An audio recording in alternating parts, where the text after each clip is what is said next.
Friends, मैं doctor Pratap Singh BRD clinic Mumbai से आज आप लोगों को ऐसी चीज़ के बारे में बताना चाहूँगा जो मनुष्य के जीवन के हर आयाम को हिट करती है, जैसे उसका फिजिकल हेल्थ, मेंटल हेल्थ और इकोनॉमिक हेल्थ।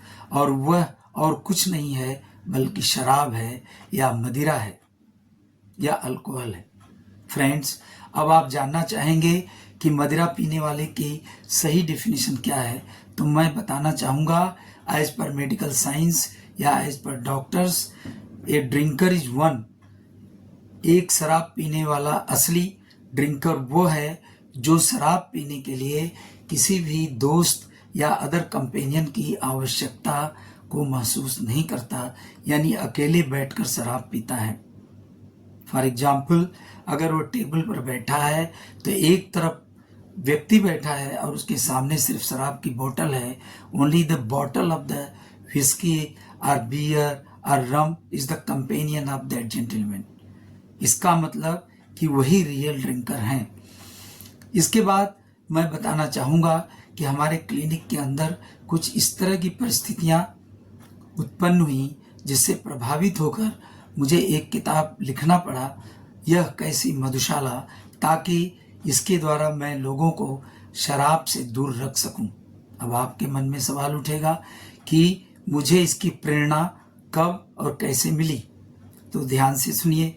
एक दिन अचानक एक वृद्ध महिला स्वतः जर्जर स्वास्थ्य से संघर्ष करती हुई अपने जवान बेटे को लेकर जैसे ही मेरे औषधालय में प्रविष्ट हुई, कुछ तथ्यों को पता लगाने के बाद मेरी जिज्ञासा प्रेरित हुई और थोड़ा और गहराई से पूछताछ करने के बाद जो सूचना प्राप्त हुई उससे मेरे आश्चर्य का ठिकाना न रहा।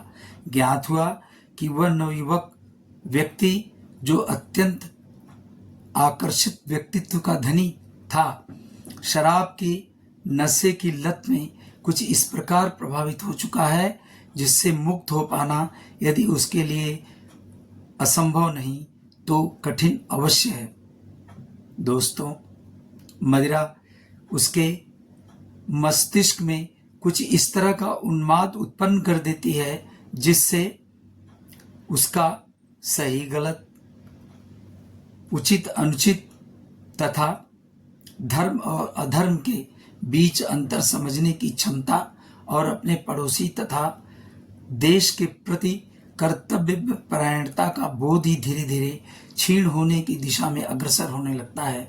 और जब वह अपनी सीमा की अंतिम पराकाष्ठा को पार कर जाता है तो पीने वाले व्यक्ति के हाथ में एक अस्वस्थ शरीर और विक्षिप्त मस्तिष्क ही लगता है जो उसके तन मन धन को पूर्णतया अस्त व्यस्त कर देता है। फलस्वरूप पीने वाले व्यक्ति के जीवन का प्रसून खिलने से पहले ही मुरझाकर धराशायी हो जाता है और व्यक्ति मदिरालय के सानिध्य में ही मादक मदिरा की भेंट चढ़ जाता है और उसका कुप्रभाव पड़ोसी गांव तथा देश को अपने आगोश में लेकर कुछ इस प्रकार क्षतिग्रस्त कर देता है जिसका आकलन कर पाना बहुत ही मुश्किल हो जाता है।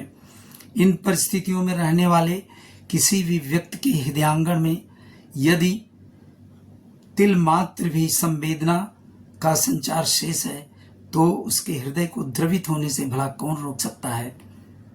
और उसकी आहत भावनाएं उसके अंतःकरण को इस प्रकार झकझोर कर रख देती है कि वह अपनी अनुभूतियों को प्रकट करने के लिए यानी व्यक्त करने के लिए विवश हो जाता है, जो शब्दों में परिवर्तित होकर कुछ इस प्रकार मुखरित होने लगती हैं कि सह न सका आघात सुरा का देख व्यथित परिवारों को, सह न सका आघात सुरा का देख व्यथित परिवारों को, रोक न पाते लाख यत्न कर मधुशाला के वारों को, विद्यमान व्यंजन भाजन में कर न सके भोजन अपना, तंग विमोहित पति के भय से रह जाए बनकर सपना। वास्तव में पीने वाले व्यक्ति की पत्नी ही हर कठिनाइयों का सामना करती है, यहाँ तक कि ये जो नशे में व्यक्ति है उसके आतंक से इतना वो डरी हुई होती है कि अपने थाली में रखे हुए भोजन को भी वह आसानी से ग्रहण कर पाने की स्थिति में नहीं होती है। सच पूछिए तो इन्हीं अनुभूतियों का एहसास ही काव्य सृजन का केंद्र बिंदु है। वास्तव में जो कि रचनाकार के हृदय पटल पर आश्चर्यजनक रूप से प्रभाव डालती है, तभी तो अवतरित हुई है यह कैसी मधुशाला, यानी लिखी गई है यह कैसी मधुशाला।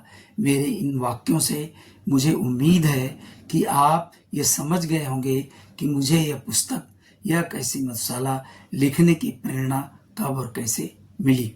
दोस्तों, अब मधुशाला के आने वाली अन्य घटनाओं की जो बहुत ही रोचक हैं और प्रेरणादायी भी हैं, उनको समझने और जानने के लिए आपको नेक्स्ट वीडियो का इंतज़ार करना पड़ेगा। तब तक के लिए मैं आपसे विदा लेता हूँ और ईश्वर से प्रार्थना करता हूँ कि वो आपको सद्बुद्धि दे, ताकि आप शराब को अपने से बहुत दूर रख सकें और अपना तथा अपने परिवार की रक्षा कर सकें। Stay healthy, stay happy. Thank you very much.